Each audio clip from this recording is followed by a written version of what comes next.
My name is Frida Sten, and this is my book review of I Hope This Doesn't Find You by Ann Liang.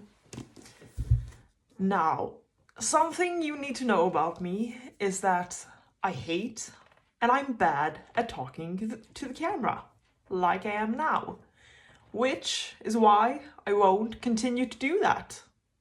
No, because I will be drawing a picture with my brush markers inspired by this book while I talk about this book. Because even though I know you are heartbroken to not get to see this beautiful face more, I do still believe that this will be best for all of us, and especially for me. So this is a romance book set in an American high school with about 90% of the student body being some kind of Asian heritage. The main character, Sadie Wen, is part Chinese. She is also the school captain, valedictorian, star athlete, and a people pleaser of epic proportions. To let out the frustrations for all the crap she just swallows with a smile, she has taken to writing emails where she rants about all the things she wished she could say out loud. She would never send those emails, of course, never ever. So when her rant emails gets leaked to the entire school, her carefully constructed persona begins to crumble. Now, Sadie has written a lot of crap, especially about her co-captain Julius Gong, her arch-nemesis, the person she is always in competition with for the #1 spot. This is a guy obsessed with girl from the start, girl oblivious, and sees him only as a rival trope. I am pretty sure there's a better name for that, but that's what I decide to call it. If you have read If You Could See the Sun by the same author, it's basically the same dynamic as in that one. I devoured this book. It was fun and cute, and even though I don't like reading from the perspective of a people pleaser, I did really like how competitive Sadie was. And not just in academia. For some reason, almost no female lead in a romance novel, or in most other genres either, gets to be athletic. It's like the authors are desperate for the female readers to relate to the character and seems to think a woman or girl who reads can't possibly also like to run or play a sport. So I really liked her run till you pass out mentality. That I can relate to. The male love interest was okay. Not overly exciting, but a good match for Sadie. And this is where the spoiler-free part of this video ends. The rest will be me openly discussing all the things I liked about this book. So it will be assumed that you've read the book after this. First of all, the emails weren't that bad. Most of the things she wrote was plain truth or clearly just venting. I do feel bad for Julius, who basically got a long list of how much his crush hates him. I still cannot believe someone as smart and meticulous as Sadie would write down all those things in an email, especially what she wrote to her teacher. There is no way someone as keen on keeping her reputation intact would ever risk having those thoughts in an email. I think absolutely everyone has those passive-aggressive thoughts we wish we could say out loud, that we fantasize about saying when we're frustrated. And Sadie really should say more of them, Sure, some of her emails were a bit harsh, and especially those to Julius, because that was basically her pure venting. He hadn't really done that much to deserve it.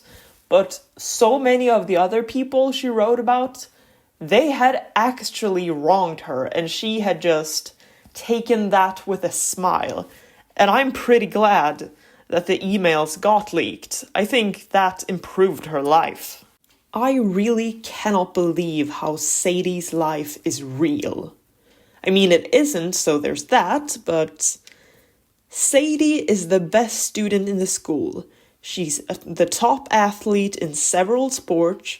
She works in her mom's bakery. She pulls everyone's weight during group projects and studies constantly, and also has all the extra work from her school captain stuff, plus the extra work she has from as a penalty for writing those emails. That girl does not sleep. That is the only possible explanation for how she could keep a schedule like hers. I bet on her best friend leaking those emails for some malicious reason, even though there were no clues for that, other than the party, which of course would get out of hand, especially when the friend left. Surely no one could be so stupid to not figure out what a disaster that would be. And it turns out I was sort of right. The friend wanted to send one of her emails, but accidentally sent all of them. The intention was good, but stupid, just like the party idea. One thing this author did well was put into words how it feels to be a teenager. Page 182. Everyone hates me, I whisper. I did something to make them all hate me, and I thought I could change their minds. She absorbs this for a moment. Well, I doubt that's true, and even if it is, it's not the end of the world. I let out a shaky laugh. Adults are always saying that. Other than, if someone asked you to jump off a cliff, would you do it? Which simply doesn't strike me as realistic, as a realistic scenario. Who would benefit from making someone else hurl themselves off a cliff? And you'll understand when you have children of your own, even though I don't plan on having children. This seems to be their favorite line. It is not the end of the world. And maybe that there's some tiny grain of truth in that. Maybe I'll grow up and change my mind a decade later.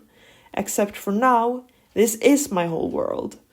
The people I sit next to in class, the faces I have to see at school every single day, the teachers who determine the grades that get sent to the university that determines the trajectory of my life. It's not the end of the world, but it feels like it when it's happening. Looking back at some of the things I did as a teenager, it wasn't that bad. But when I was right in the thick of it, it felt like my life was over and I would never recover. And I just want to say this, if you are a teenager watching this, or anyone going through some shit, just know that it really isn't the end of the world. In a couple of years, you will look back at this and be proud that you got through it. You will feel shame at times, but you will know that the most important thing is that it didn't end you. Oh, and about Julius's brother, did anyone else think that he was a fraud? And that there would be a reveal at the end that he didn't actually write his books, or that he'd inflated his numbers or something? He really had fake written across his face to me. It turned out, no, he was just a very pretentious snob who talks about his work in useless metaphors. One thing I really hate in teen media is how they never talk to their parents about what they're going through. It's fine if the parents are horrible people who don't care, but when the solution to a problem is just talk to each other, it's so frustrating. I mean, I guess it's realistic, but I find it frustrating. Basically, Sadie's been carrying around a lot of guilt for her father leaving them. To the audience, it's clear that the incident that made him leave was just what we in Sweden like to call droppen som fick bägaren att rinna över. The drop that made the goblet spill. Basically a small thing that made it all come crashing down. So Sadie has been carrying around the guilt of breaking up her parents' marriage, when in reality, Sadie's parents were just one argument away from divorce. But that moment shaped how Sadie interacts with the world, and it is the root of why she puts everyone else's needs before her own. It is always satisfying when, at the end of their journey, the people pleaser starts snapping back when people are talking crap to them. And I did enjoy that. The joy of her snapping at people just did not compensate for all the people pleasing. Have any of you watched the anime Maid Latte? And if you have, do you remember the school sports day episode? That was what it felt like to read the sports day scenes. A strong woman winning over and over again, running way too many races and getting sick because of it. All the while her handsome love interest is running beside her and helping her, telling her not to make herself sick to make up for other people's laziness. Oh god, I loved Maid Latte. It was one of my favorite animes as a kid, and what I love so much about this scene in the book is once again how refreshing it is for the female lead to actually get to be athletic and competitive. And this was really all I had to say about this book. Bye!